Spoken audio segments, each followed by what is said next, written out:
Hi friends, ఒకరోజు శిష్యుడు తన గురువు దగ్గరకు వచ్చి కర్మ అంటే ఏంటి గురువుగారు అని అడుగుతాడు. వెంటనే ఆ గురువుగారు సమాధానం చెప్పడం మొదలు పెడతారు. కర్మ మన జీవితాన్ని ఎలా జీవించాలో చెప్పే పద్ధతి. మనం మన ఇష్ట ప్రకారం సంపూర్ణమైన జీవితం జీవించవచ్చు. మన పనులు ఆలోచనలు మార్పు చేసుకోవచ్చు.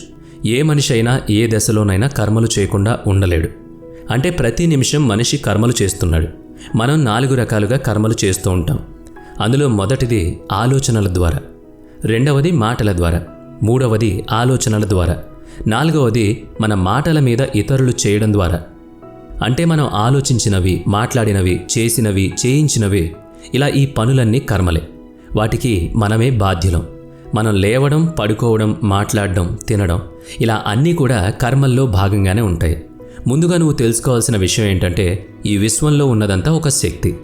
ఇందులో మన ఆలోచనలు, అభిప్రాయాలు కూడా ఒక భాగమే.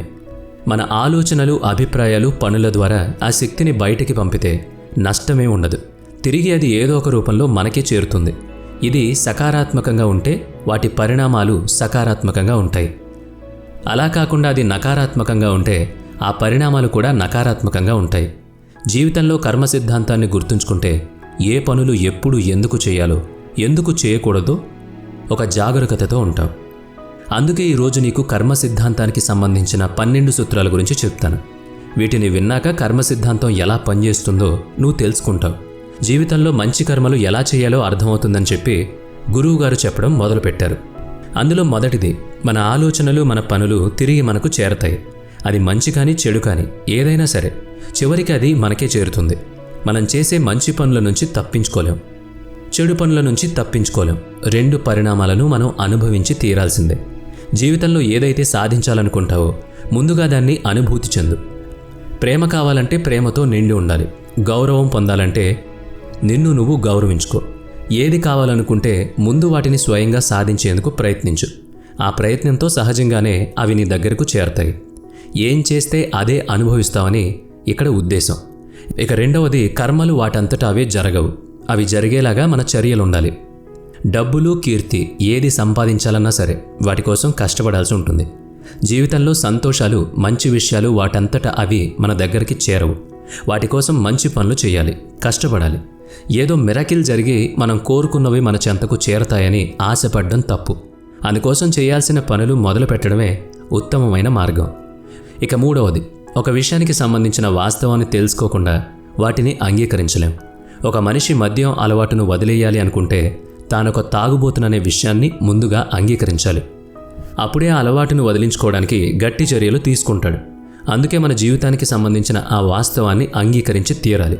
లేదంటే మనం ఎన్ని ప్రయత్నాలు చేసినా వాటిని మార్చుకోలేం. జీవితంలోని వాస్తవాన్ని అర్థం చేసుకోకపోతే ఏ మార్పు ఉండదు. అలా ఆలోచిస్తే మంచి జరుగుతుంది. ఇవన్నీ మన ఇష్ట ప్రకారమే జరుగుతున్నాయనుకుంటే పొరపాటు. వాస్తవాలను అంగీకరించి ముందుకు సాగడమే మనం చేయాల్సిన పని. కర్మకు సంబంధించిన ఈ సిద్ధాంతం మన రోజువారీ అన్ని పనులకు వర్తిస్తుంది. ఇక నాలుగవది, నిరంతరం మన పనులతో చేయాల్సిన కృషిని కొనసాగించాల్సిందే. సమయానుకూలంగా మారాల్సిందే. మార్పు మన మనసులో ముందుగా మొదలవుతుంది. మనం మారకుండా ఇతరులను మార్చాలని, బయట నుంచి మారాలని మనం ప్రయత్నిస్తే అది మూర్ఖత్వమే. ఇలా చేస్తే మారేదేం ఉండదు. పైగా సమయం, ఎనర్జీ 2 వేస్ట్ అవుతాయి. మనం మరింత మెరుగ్గా మారడం అనేది మన చేతుల్లోనే ఉంది. జీవితంలో సక్సెస్ కావాలంటే నిరంతరం మనల్ని మనం మార్చుకునేందుకు ప్రయత్నించడమే చేయాల్సిన పని. ఇక ఐదవది, జీవితంలో ఇప్పుడు మనం అనుభవించే మంచికైనా చెడుకైనా, కష్టానికైనా సుఖానికైనా బాధ్యులం మనమే. అందుకు మనమే బాధ్యత వహించాలి. మన కష్టాలకు, సమస్యలకు ఇతరులను బాధ్యులుగా చేసినంతకాలం పరిస్థితుల్లో ఎటువంటి మార్పు ఉండదు. ఇలా ఆలోచిస్తే మన సమస్యలకు పరిష్కారాన్ని వెతుక్కోవడంలో అవరోధాలు ఏర్పడతాయి. అందుకే ఇప్పుడు జీవితంలో ఎదురవుతున్న అన్ని రకాల ఫలితాలకు బాధ్యత వహించి ముందుకు సాగడమే మనం చేయాల్సిన పని. ఆరవది, మన జీవితంలో గతం, వర్తమానం, భవిష్యత్కి సంబంధించినవన్నీ ఒకదానితో ఒకటి సంబంధం కలిగి ఉంటాయి. మనం ఏ చిన్న ఘటనను కానీ, సంఘటనను కానీ తక్కువ చేసి చూడకూడదు. ఇప్పుడు ఎవరైనా అత్యంత విద్యావంతుడిగా ఉన్నారంటే వాళ్ళు చాలా కష్టపడి చదివితేనే అది సాధ్యం అవుతుంది. వాళ్ళ చదువు కోసం వాళ్ళ తల్లిదండ్రులు ఎంతో డబ్బు ఖర్చు పెట్టి ఉంటారు. అందుకే ఏ విషయాన్ని కూడా పక్కకు పెట్టడానికి వీల్లేదు. అలాగే మన జీవితంలోని అనేక విషయాలు ఒకదానితో ఒకటి ముడిపడి ఉంటాయి. గతంలో నేర్చుకున్న ఏ విషయమైనా వర్తమానంలోనైనా భవిష్యత్తులోనైనా ఉపయోగపడుతుంది. ఈరోజు నేర్చుకున్న విషయాలు ఏవైనా భవిష్యత్తులో ఉపయోగపడతాయి. అందుకే మనిషికి ఏ విషయాన్నైనా నేర్చుకోవడానికి అవకాశం వస్తే పని చేయడానికి ఎప్పుడూ సిద్ధంగా ఉండాలి. ఏ పని ఎప్పుడు అవసరం అవుతుందో, ఎలా ఉపయోగపడుతుందో ఎవ్వరూ చెప్పలేం. ఇక 7వది, ఒక సమయంలో ఒకే పని మీద మనసు కేంద్రీకరించగలగడం. ఒకే సమయంలో అనేక పనుల మీద దృష్టి పెడితే ఫలితాలు సరిగ్గా ఉండవు. సరిగ్గా చేయలేకపోయామనే దిగులు కూడా మనల్ని వెంటాడుతుంది. అది మన మీద మనం విశ్వాసాన్ని కోల్పోయేలా చేస్తుంది. అందుకే ఒక్క సమయంలో ఒకే పని మీద దృష్టి కేంద్రీకరించాలి. 8వది, ఏ విషయాలు జరగాలని, ఏది కావాలని కోరుకుంటామో ముందుగా వాటి మీదే దృష్టి సారించాలి. ఒక శాంతియుత వాతావరణంలో మనం ఉండాలనుకుంటే మన చుట్టూ శాంతిని నెలకొల్పే ప్రయత్నం చేయాలి. ఇతరుల కోసం కూడా శాంతిని నెలకొల్పాలి. స్వచ్ఛమైన దేశాన్ని చూడాలనుకుంటే ముందుగా మన చుట్టూ పరిసరాలను స్వచ్ఛంగా ఉంచుకోవాలి కదా. 9వది, సంతోషంగా ఉండాలనుకుంటే గతంలో జరిగిన దాని గురించి ఆలోచించొద్దు. భవిష్యత్తు గురించి దిగులు పడొద్దు. వర్తమానంలో జీవించడం నేర్చుకోవాలి. గతం గురించి, భవిష్యత్ గురించి ఆందోళన పడుతూ కూర్చుంటే ఎప్పుడూ సంతోషంగా ఉండలేం.